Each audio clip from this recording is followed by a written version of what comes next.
Ya, shalom saudara yang kasih oleh Tuhan. Apa kabar hari ini? Saya berdoa saudara dalam keadaan baik dan sehat. Nah, saya punya satu benda saudara. Ini namanya apa ini?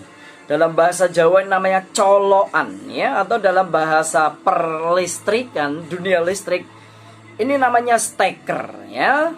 Kita mau belajar apa dari alat ini? Dia punya fungsi yaitu sebagai penghubung ya, yang menghubungkan.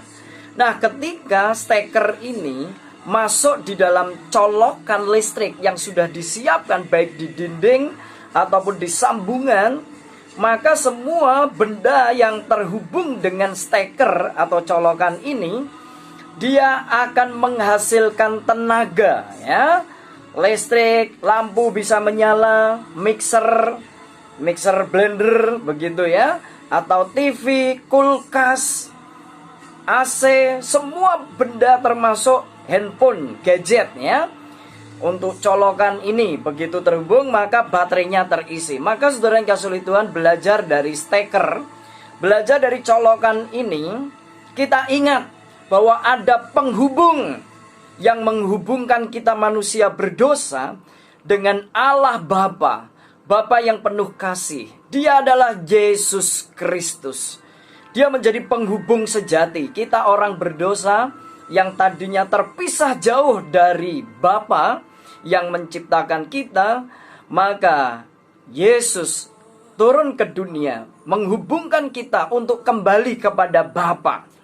Nah, bersyukur karena kita punya Yesus Kristus. Kita mengenal Yesus Kristus dan akhirnya kita yang terpisah kembali dihubungkan untuk dapat kembali dalam pelukan, dalam kasih karunia, di dalam anugerah Tuhan. Saya jadi ingat bahwa tentang hubungan ini ya, apa yang dikatakan oleh Tuhan Yesus tertulis dalam Injil Yohanes pasal yang ke-15 ayat yang ke-5 dan yang ke-6, berbunyi demikian: Akulah pokok anggur dan kamulah ranting-rantingnya. Barang siapa tinggal di dalam aku dan aku di dalam dia, ia berbuah banyak. Sebab di luar aku kamu tidak dapat berbuat apa-apa. Barang siapa tidak tinggal di dalam aku, ia dibuang keluar seperti ranting dan menjadi kering.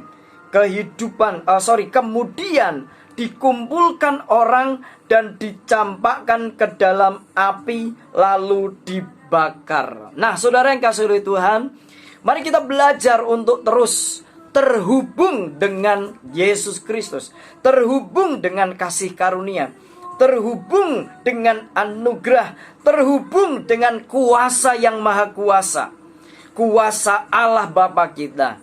Yesus Kristus yang menjadi penghubung itu digambarkan seperti pokok anggur dan kita adalah ranting-rantingnya.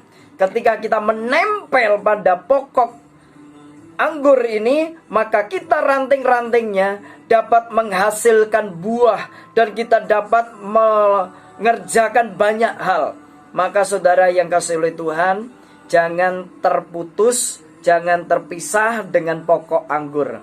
Karena kalau kita terpisah, kita putus, maka kita akhirnya kering, tidak menghasilkan buah, hidup kita akhirnya sia-sia, dikumpulkan dan dibakar. Jangan sampai itu terjadi ya. Maka saudara yang kasih oleh Tuhan, kesempatan yang baik ini, setiap hari yang Tuhan berikan, kesempatan untuk kita terhubung senantiasa dengan Yesus Kristus yang menjadi Tuhan dan Allah kita, juru selamat hidup kita. Teruslah terhubung dengan kasih karunia, teruslah terhubung dengan Yesus Kristus. Roh Kudus menyertai, Roh Kudus memampukan kita semua. Shalom, Tuhan Yesus memberkati. Haleluya.